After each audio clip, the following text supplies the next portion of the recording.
समीचीन विकल्पों का सम्यक समाधान। सुनिए परम पूज्य श्रमण श्री सुप्रभ सागर जी महाराज के मुखारबिंद से YouTube चैनल सुप्रभ उवाच पर शुभाशीष परम पूज्य श्रमणाचार्य 108 श्री विशुद्ध सागर जी महाराज। सानिध्य श्रमण सुप्रभ सागर जी महाराज, श्रमण प्रणत सागर जी महाराज। पुणे आर्जक श्री रविंद्र जयश्री, कुमारी परिणा गहाणकर अमरावती, 100 मोक्षता राजस डोन गावकर औरंगाबाद। ओम नमः सिद्धेभ्य। नमो नमः सतहितं कराय वीराय भव्याम्बुजभास्कराय अनंतलोकाय सुरार्चिताय देवादिदेवाय नमो जिनाय देवादिदेवाय नमो जिनाय।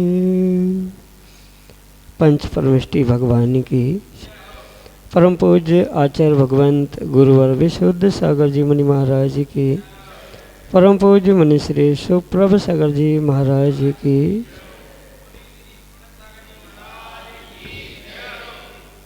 समीचीन विकल्पों का सम्यक समाधान। सम्यक ज्ञान की वह एक ऐसी अलौकिक विधा जिसके माध्यम से हम सभी अपने मन के विकल्पों का सम्यक रूप से समाधान प्राप्त करके अपने जीवन में अज्ञान रूपी अंधकार को दूर करने का पुरुषार्थ करते हैं, क्योंकि संसार में सबसे बड़ा दुख अज्ञान का है। और जब हमारा ज्ञान सम्यक को प्राप्त होता है तो वही ज्ञान हमारे कल्याण का पथ प्रशस्त करा देता है। ऐसे आत्मकल्याण की अनूठी विधा हमें परम पूज्य आचार्य भगवंत गुरुवर विशुद्ध सागर जी महाराज के मंगल सुभाषिष से परम पूज्य मुनि श्री सुप्रभ सागर जी महाराज के मुखारबिंद से प्राप्त होती है। तो आप भी अपना समीचीन विकल्प भेजने का पुरुषार्थ करें और परम पूज्य मुनि से उसका आगम के परिप्रेक्ष्य में सम्यक समाधान प्राप्त करें। प्रारंभ करते हैं आज का सम्यक समाधान। और आज के पहले विकल्प के लिए धीरज जैन, ऐसबाग, लखनऊ, उत्तर प्रदेश से महाराज के चरणों में बारंबार नमोस्तु करते हुए अपना समीचीन प्रश्न करें कि महाराज जी, मंदिर के निर्माण में वास्तु का क्या महत्व है? क्या इसका प्रभाव समाज के लोगों की ऐसा कीर्ति, परस्पर मैत्री एवं सामंजस्य पर भी पड़ता है? हमारे समीचीन विकल्प का सम्यक समाधान करते हुए हमारा मार्गदर्शन करने की अनुकंपा करें। नमोस्तु महाराज जी, नमोस्तु। ओम नमः सिद्धम। परम पूज्य आचार्य भगवान गुरुवर विशुद्ध सागर जी महाराज की, परम पूज्य मुनि श्री सुप्रभ सागर जी महाराज जी की।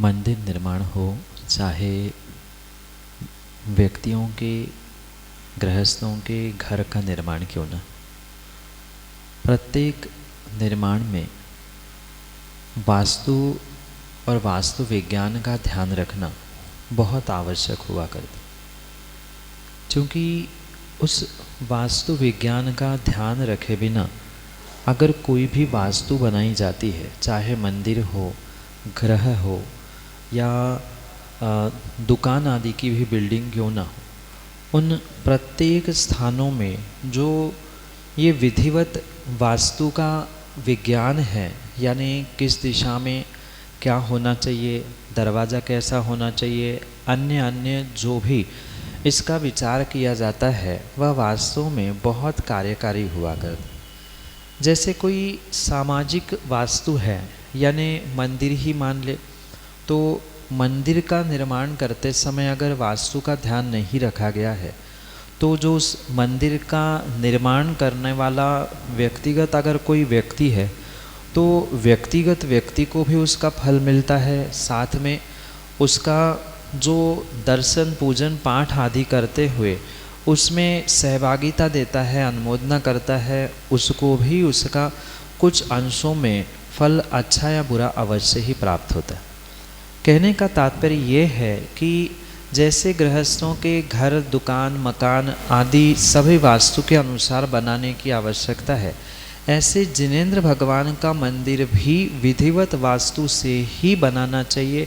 अगर उस वास्तु बनाते समय या मंदिर बनाते समय कुछ त्रुटियां रहती है तो नियम से उसका फल समाज को भी भोगना पड़ता है, क्योंकि वर्तमान में जितने भी मंदिर देखने में आते हैं वह सामाजिक ही मंदिर है, व्यक्तिगत मंदिर नहीं है। और मैंने जैसे कहा कि व्यक्तिगत की क्यों ना हो, पर समाज उसमें कहीं ना कहीं कृतकारित अनुमोदना से जुड़ी है, दर्शन करने के लिए पहुंचती है, तो कहीं ना कहीं उसका समाज पर अवश्य ही विपरीत या अच्छा प्रभाव पड़ता है। सही तरीके से अगर मंदिर की वास्तु बनाई है तो समाज को उसका सही फ़ायदा यानी बेनिफिट मिलता ही मिलता है, और कोई भी त्रुटि, कोई भी कमी उसमें रहती है तो उसका निगेटिव प्रभाव उन एक समाज के व्यक्तियों पर अवश्य ही पड़ता है।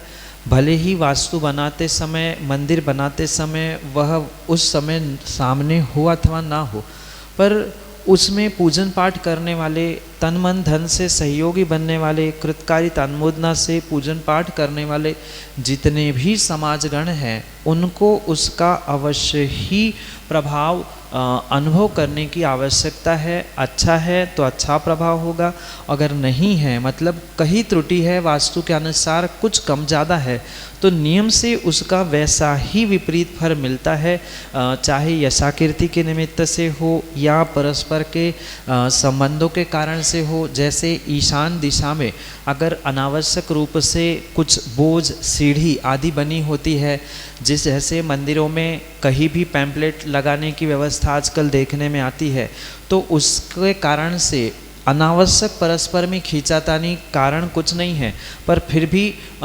वैमनस्य के भाव, सामंजस्य का अभाव आदि ये सब कुछ इन कारणों से देखने के लिए आता है। कौन सा भाग वृद्धि को प्राप्त है, कौन सा भाग हीन है, किसकी ऊंचाई कम ज़्यादा है, इस पर भी वह समाज का उत्थान, समाज की अधोगति आदि सब कुछ तय किया जा सकता है। इसलिए पूर्वजों का पुण्य जितना था उतना पुण्य वर्तमान के किसी समाजगणों का नहीं है। उन्होंने जो किया, क्योंकि आज बहुत सारे लोग दुहाई देते, उस समय से सैकड़ों वर्षों से चल रहा है, अभी क्यों वास्तु समझ में आ रही है, ये सत्य है। उन्होंने नहीं देखा क्योंकि उनका तीव्रतम पुण्य का उदय चल रहा था, पर उतना पुण्य का उदय आज के पीढ़ी का नहीं है। इसलिए जितना बिना टोड़े फोड़े सुधार हो सकता है उतना सुधार करने की आवश्यकता है। और ये भी ध्यान रखें कि आचार्यों ने स्पष्ट कहा है, जिन मंदिरों की जीर्ण शीर्ण अवस्था नहीं हुई है, यानी कि 2/3 से अधिक मंदिर साबुत है, तो उस मंदिर को किसी भी प्रकार से ज़मीन दोस्त करना यानी भूमिगत करते हुए पुनः मिटाकर बनाना, ये आगम की व्यवस्था नहीं है। जितना खराब हुआ है, जितनी टूट फूट हुई है, उतना ही दुरुस्त करते हुए जीर्णोद्धार कहा जाता है। जो वास्तु के नाम पर अगर पूरा ही मंदिर धराशायी हो रहा है तो इसकी आज्ञा नहीं है। जो 1/3 से कम मंदिर व्यवस्थित बचा है, ऐसे ही मंदिर को मिटाकर पुनः बनाने की व्यवस्था आगम में कही है। अगर थोड़ी सी टूट फूट हुई है या आगे टूट फूट होने की संभावना लगने पर पूरा ज़मीन तोड़कर बनाने का अगर समाज निर्णय करता है तो उसका बहुत बड़ा नुकसान, बहुत बड़ी क्षति समाज और समाज के मुखियाओं को प्राप्त करने के लिए मिलती है। आगम ग्रंथों में इतना तक लिखा है कि बिना आवश्यकता के अगर ऐसा कार्य मतलब मंदिर को तोड़ने का किया जा रहा है तो कहीं ना कहीं नरकों की ही गति को प्राप्त करने का पुरुषार्थ समाजगण करते हैं। इसलिए वास्तु के नाम पर सुधार तो होना चाहिए, जीर्णोद्धार भी होना चाहिए, वास्तु के हिसाब से जितना हो सके उतना करना चाहिए, पर पूरा मिटाने की व्यवस्था वास्तु विज्ञान में भी नहीं कही, क्योंकि प्रत्येक जो ड्रॉबैक्स है, कमियां हैं, उसका कहीं ना कहीं सॉल्यूशन भी आगम ग्रंथों में लिखा है। तो उन सॉल्यूशन को समझते हुए वास्तु के अनुसार अगर मंदिर में सुधार किया जाएगा, मंदिर निर्माण किया जाएगा, तो वह समाज के लिए बहुत बहुत और बहुत ही विशेष फलदायी होता है। यही आपके लिए सम्यक समाधान। ब्रह्मचारिणी रूबी दीदी सायगढ़ मध्य प्रदेश से अगली समीचीन में कल्प करेंगे। परम पूज्य श्रवण रत्न मुनिवर श्री 108 सुप्रभ सागर जी महाराज, प्रणत सागर जी महाराज के पावन 2 चरणों में कोटि कोटि नमन। हे पूज्य मुनिवर, मेरे मन में एक जिज्ञासा है कि आज वर्तमान में बहुत ही ज़्यादा देखने में आ रहा है कि चैतन्य कृतियों को बनाने में समाज लगी हुई है और बड़े बड़े मंदिर भी तैयार कर रही है, परंतु जो हमारी अचेतन कृतियों को बनाने में लगी, लेकिन चैतन्य कृतियों के प्रति समाज का जो लगाव दूर होता जा रहा है, समाज की जो श्रद्धा दूर होती जा रही है, तो उस श्रद्धा को कैसे पुनः स्थापित करें और मुनिवरों की वैयावृत्ति करने से, आहार दान देने से हमें कौन सा पुण्य का बंध होता है, कृपया कर समाधान करें। नमोस्तु महाराज श्री, नमोस्तु। वास्तव में ये वर्तमान में सामाजिक विडंबना के रूप में देखने के लिए आ रहा है। अचेतन तीर्थ रूप मंदिर, ग्रंथ, स्वाध्याय भवन, ध्यान केंद्र आदि आदि निर्माण का दौर बहुत तीव्रता से आगे बढ़ रहा है, पर जो ये तीर्थों को सृजन करने वाले चेतन तीर्थ है, दिगंबर मुनिराज हो या पिछी कमंडलधारी आरिका माँ आदि क्यों न, उनके प्रति जो श्रद्धा और आस्था का परिणमन देखने के लिए मिल रहा है, ये एक बहुत चिंताजनक बात आने वाले समय के लिए। पर इसके लिए ये भी ध्यान रखना होगा कि मात्र समाजगण ही नहीं, कहीं न कहीं इसके पीछे और भी बहुत सारे कारण हैं, जिसके कारण से इन चेतन कृतियों की तरफ या चेतन तीर्थों की तरफ समाज का दुर्लक्ष्य कह दो या समाज की उपेक्षा हो रही है। ये आगम के परिप्रेक्ष्य में वास्तविकता में समझना होगा कि ताली कभी एक हाथ से नहीं बजती। कई बार हाँ, ये बात पक्की है कि 99% आज समाज इन चेतन तीर्थों के प्रति उपेक्षित है, पर कहीं न कहीं 1% पक्ष दूसरा भी है, जिसे उन तत्तद अवस्थाओं को प्राप्त विशेष त्यागी वृत्तियों को भी समझने की आवश्यकता। अगर समाज के परिप्रेक्ष्य में हम 99% की बात करें तो कहीं ना कहीं आज भौतिक युग में जो फास्ट जीवन चल रहा है, उस फास्ट भागा दौड़ी के जीवन में किसी को गुरु के प्रति श्रद्धा, समर्पण, आस्था के लिए समय प्राप्त नहीं हो रहा है। और ये कहीं ना कहीं उन्हें सिखाने वाला, समझाने वाला भी कोई अगर सच्चा गुरु, मार्गदर्शक मिल जाए, तो हमने भी देखा है कि अगर सही समय पर युवा अवस्था में उनको सही गुरु का सही मार्गदर्शन मिलता है, तो वो पक्का है आने वाले समय में ये विडंबना नहीं देखने को मिलेगी। पर जो कई सारे मंदिरों में या कई सारे समाजों में जो अपने आप को व्यवस्थापकों के नाम पर जो पुराने लोग ठेकेदारी करने के लिए बैठे हैं, उनके कारण से ही ये समाज की बहुत सारी विडंबना देखने के लिए आती है। वे पदों से हटना नहीं चाहते, नए आदमियों को जोड़ना नहीं चाहते, नए जोश से जो करने वाला है उसको देखकर ईर्ष्या भावों से कुछ ना कुछ अनर्गल चेष्टाएं होती है। इस कारण से ही जो चेतन तीर्थ यानी दिगंबर मुनिराज आरिका संघ आदि है, ये कहीं ना कहीं उपेक्षित होते हुए देखने के लिए आ रहे हैं। ये अगर हर इंसान, हर व्यक्ति समझे कि मुनिराजों की वैयावृत्ति, सेवा, आरिका माँ या मुनि संघों के आहार दान का कितना विशेष फल मिलता है, तो शायद वे पुनः उस क्रियाओं से जुड़ने की आवश्यकता या पुनः क्रियाओं से जुड़ने का प्रयास कर सकते। जैसे मैंने अभी कहा कि अगर युवा अवस्था में उन पीढ़ियों को, उन बच्चों को, युवा और युवतियों को उनके तरीके से, उनकी भाषा में उनको प्रेम दुलार देकर समझाने का अगर मुनि संघ प्रयास करे, तो पक्का है को सैकड़ों किलोमीटर तक मुनि संघ की सेवा करने के लिए, आहारदान देने के लिए युवा और बहुत सारे समाजगण दौड़ते हैं। पर उनमें चेतना लाने के लिए कहीं न कहीं साधु संघों को भी पुरुषार्थ करने की आवश्यकता है।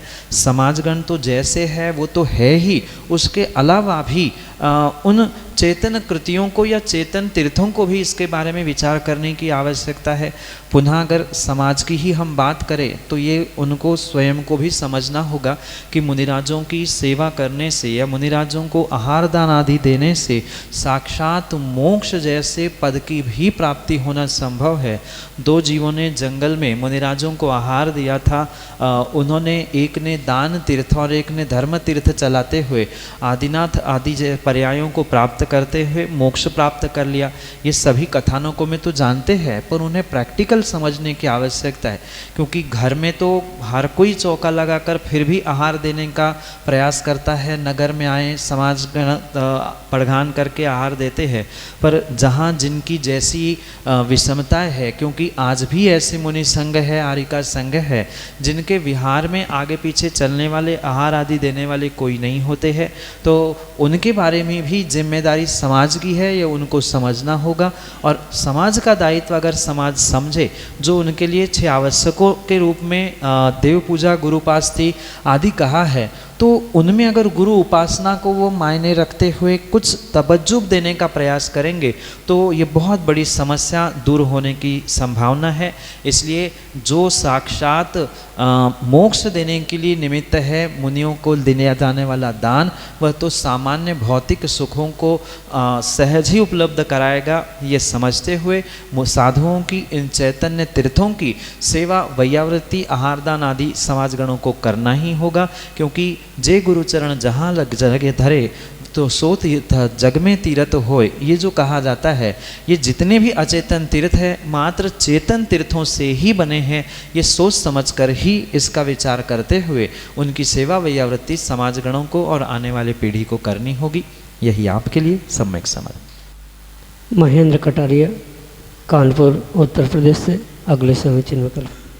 परम पूज्य मुनि श्री 108 सुपर प्रसाद महाराज के चरणों में सत नमन, सत नमन, सत। परम पूज्य मुनि श्री 108 प्रण सागर जी महाराज के चरणों में सत नमन नाथ। ये तो कानपुर समाज का सौभाग्य है। हमारे 2 मुनिराज लखनऊ से बिहार करते हुए ललितपुर जा रहे हैं और कानपुर का ये सौभाग्य मिला। ये हो सकता है कानपुर वालों का पुण्य उदय था, ये आपका आना हुआ और हम लोगों को समागम मिला, बिहार भी हुआ। लेकिन गुरु मेरी एक जिज्ञासा रहती है, आजकल लोग कहते हैं सब हम घर पे पूजन करेंगे या घर की भी पूजन करेंगे, ये क्या व्यवस्था है, ये मैं आज तक समझ नहीं पाया। मंदिर, घर में मंदिर हो सकता या नहीं हो सकता, ये मेरे समझ में आज तक मैं भी इतना समझ नहीं पा रहा हूँ। क्योंकि हम लोग जहाँ रहते हैं राजस्थान में, जो हमारा समाज है, छोटा सा समाज है, तो वहाँ ऐसी कोई व्यवस्था नहीं है कि भाई हर घर में कोई मंदिर बना हो या कोई मूर्ति रखी हो या कोई फ़ोटो रखी हो। सब आते हैं, अपना पहले पूजन खुशहाल करते हैं, अभिषेक करते हैं।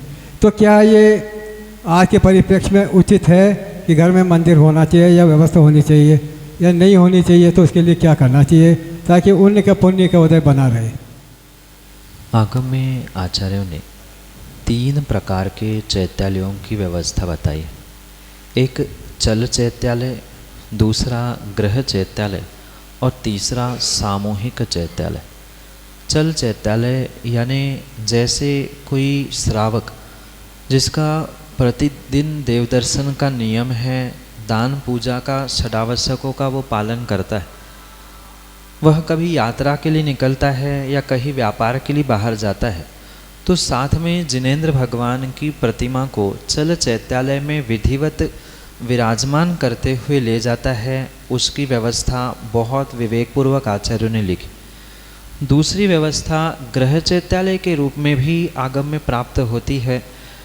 घर में श्रावक योग्य द्रव्य, क्षेत्र, काल, भाव की शुद्धि के साथ एक जिनेंद्र भगवान की प्रतिमा को विराजमान करता है। वह जिनेंद्र भगवान की प्रतिमा की ऊंचाई, मतलब अवगाहना कितनी होनी चाहिए, मंदिर कैसा होना चाहिए, किस दिशा में मुख होना चाहिए, आदि आदि सब कुछ व्यवस्था उस गृह चैत्यालय भी आगम में लिखी है। जैसे पुराण ग्रंथों में आपने पढ़ा होगा कि रावण के घर में भी शांतिनाथ भगवान जी का गृह चैत्यालय था। अनेक अनेक राजाओं के घरों में गृह चैत्यालय था, पर गृह चैत्यालय होने का मतलब ये नहीं है कि सामूहिक चैत्यालयों में आना बंद कर दिया जाए। जो ये वर्तमान में देखने के लिए आ रहा है कि नहीं हमारे घर में हैं हम कर लेंगे, तो ये व्यवस्था नहीं है। ये इसलिए कहा जाता था कि माना कि किन्हीं कारणों से मंदिर नहीं जा पा रहे हैं, वृद्धावस्था हो गई, या घर में उठते ही जो जिनेंद्र भगवान की वंदना करने का व्याख्यान मिलता है, तो उन नियमों की पूर्ति के लिए गृह चैत्यालय विधि पूर्वक मर्यादा पूर्वक बनाने की बिल्कुल आज्ञा है। और ये किसी काल विशेष के लिए नहीं है कि चौथे ही काल में होना चाहिए कि इस काल में नहीं हो सकते। प्रत्येक काल में, मतलब वर्तमान में भी ये गृह चैत्यालय हो सकते हैं। पर पुनः मैं ये बात कहना चाहता हूँ कि गृह चैत्यालय होने का अर्थ ये नहीं है कि सामाजिक सामूहिक चैत्यालय मंदिरों में कोई श्रावक आना बंद कर दे। जैसे घर में टीवी मोबाइल में दिखने वाली मूवी, वही जब सब मिलकर थिएटर में जाकर बड़े स्क्रीन पर देखने पर और मज़ा आता है, ऐसे ही छोटी अवगाहना की प्रतिमा की पूजन पाठ करने का उतना ही सीमित फल मिलता है। और सामूहिक मिलके विशेष अवगाहना को प्राप्त जिनेंद्र भगवान की बड़ी प्रतिमाओं का सामूहिक से पूजन अभिषेक पाठ करने का उतना ही विशेष फल मिलता है। इसलिए गृह चैत्यालय होने में कोई दोष नहीं है, घर में अभिषेक पूजन करने में भी दोष नहीं है, मर्यादा के साथ किया जा रहा है तो। पर इसका मतलब ये भी नहीं है कि मंदिर आना छोड़ दे, वहाँ की पूजन पाठ छोड़ दे। उसके साथ साथ मंदिर में भी दर्शन करना, पूजन पाठ करना, दान आदि करना, ये बिल्कुल श्रावकों का कर्तव्य है ही, और ऐसा ही करना चाहिए। ये आज की नहीं अपितु चौथे काल से चलती आने वाली परंपरा है। आप कई सारे पुराण ग्रंथों को खोज कर देख लेना। पहले गृह चैत्यालय में पूजन होता था और फिर सामूहिक मंदिरों में, जो आज मंदिरों का रूप धारण कर चुके हैं, ऐसे मंदिरों में भी आकर पूजन पाठ होता था। चाहे दीपावली की पूजन हो या अन्य कहीं की पूजन हो, पहले गृह चैत्यालय में और उसके उपरांत सामूहिक रूप से सामूहिक मंदिरों में भी पूजन पाठ आदि का उल्लेख मिलता है। यही आपके लिए सम्यक समझ। केशवदेव जैन, कानपुर उत्तर प्रदेश से अगले समीचीन विकल्प। पूज्य सुप्रभ सागर जी महाराज को नमोस्तु और प्रणत सागर जी महाराज को भी नमोस्तु। मेरा प्रश्न छोटा सा है कि अरहंत अवस्था 13वां गुण स्थान है और उसको संयोग केवली कहते हैं। तो संयोग केवली के बाद जो अयोग केवली गुण स्थान आता है, उसकी प्रक्रिया क्या है? और अयोगी गुण स्थान के बाद 14वां गुण स्थान है, उसके बाद मोक्ष गमन तक की प्रक्रिया किस प्रकार होती है, ऐसी एक जिज्ञासा। संयोग केवली अरिहंत अवस्था 13वां गुण स्थान। यहाँ जो 4 घातिया कर्मों का नाश करते हुए अरिहंत भगवान शेष 4 अघातिया कर्मों के साथ होते हैं, और जो कुछ शेष योग का स्थान उनके पास शेष रहता है, उनका जब काल का अंत होता है, यानी 13वें गुणस्थान के समाप्ति का काल उपांत समय, अंत नहीं, अंत के कुछ समय पहले ही वह तीसरे शुक्ल ध्यान को प्रारंभ करते। जैसे आचार्यों के भिन्न भिन्न अभिप्राय है, तो कहीं आचार्यों का कहना है कि 8वें गुणस्थान से शुक्ल ध्यान होता है, किन्हीं आचार्यों का कहना है कि 10वें गुणस्थान से। माना कि हम 10वें गुणस्थान से भी माने तो पहला शुक्ल ध्यान 10वें गुणस्थान में, दूसरा शुक्ल ध्यान 12वें गुणस्थान में, तीसरा शुक्ल ध्यान 13वें गुणस्थान के उपांत समय में, मतलब अंत से कुछ समय पहले, वह 13वां गुणस्थान समाप्त होने के पहले जो 4 शेष अघातिया कर्म बचे हैं, उसमें से जब आयु कर्म का शेष काल, मतलब काल जब अंतर मुहूर्त से कम शेष रहता है, उस समय पर वे अरिहंत भगवान तीसरे शुक्ल ध्यान को प्रारंभ करते।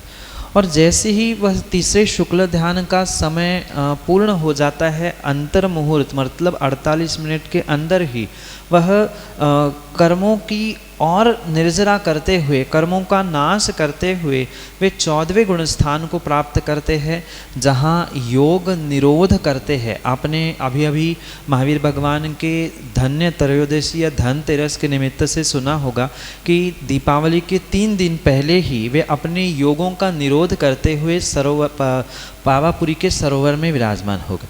तो ये जो योग निरोध की प्रक्रिया है, ये योग निरोध की प्रक्रिया प्रारंभ हुई ये योग निरोध जब योग है मतलब 13वें ही गुणस्थान में हुआ।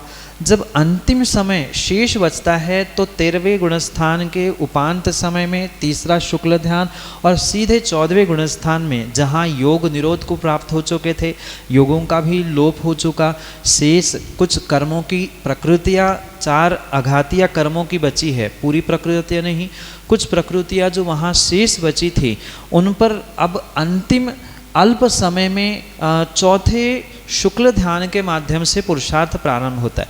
यहाँ चौथा जो शुक्ल ध्यान अंतिम है वह मात्र अल्प 5 बीजाक्षर समय ही रहता है, वो कोई 48 मिनट या कुछ मिनटों का नहीं, मात्र अ ई ओ रिली रिली ये 5 बीजाक्षर उच्चारण करने में जितना समय लगता है इतना ही अल्प समय 14वें गुणस्थान में चौथा शुक्ल ध्यान में अरिहंत भगवान करते हैं और बची हुई कर्म की प्रकृतियों को भी नष्ट करते हुए तुरंत मोक्ष अवस्था को प्राप्त करते हैं। और जैसे ही मोक्ष को प्राप्त करते हैं एक समय में अपने स्थान से सिद्धालय को प्राप्त कर लेते। तो ये मोक्ष गमन की 13वें गुणस्थान से 14वें और 14वें से मोक्ष गमन की व्यवस्था हुई। मोक्ष गमन होने पर 8 कर्मों को मतलब 4 पहले ही जा चुके थे, 4 14वें गुणस्थान में पूर्ण रूप से नष्ट हुए और जैसे 4 और 4 8 कर्मों का नाश होता है, एक समय बाद 8 गुणों को प्राप्त करते हुए वे सिद्ध अवस्था को प्राप्त करते हैं। अनंत सुख, अनंत वीर्य आदि अनंत चतुष्टय जो 4 रूप उन्होंने अनंत अवस्था में प्राप्त किया था और 4 शेष विशेष गुण वह सिद्ध अवस्था में प्राप्त करते हुए 8 गुणों के धारी वे सिद्ध भगवान बन जाते हैं। संक्षेप से यही 14वें और मोक्ष गमन की व्यवस्था अरिहंत भगवान की आपके लिए सम्यक समाधान से। समीचीन विकल्पों का सम्यक समाधान सुनिए परम पूज्य श्रमण श्री सुप्रभ सागर जी महाराज के मुखारबिंद से। YouTube चैनल सुप्रभ उवाच पर शुभाशीष परम पूज्य श्रमणाचार्य 108 श्री विशुद्ध सागर जी महाराज। सानिध्य श्रमण सुप्रभ सागर जी महाराज, श्रमण प्रणत सागर जी महाराज। पुणे आर्जक श्री रविंद्र जयश्री, कुमारी परिणा गहाणकर अमरावती, 100 मोक्षता राजस डोन गावकर औरंगाबाद।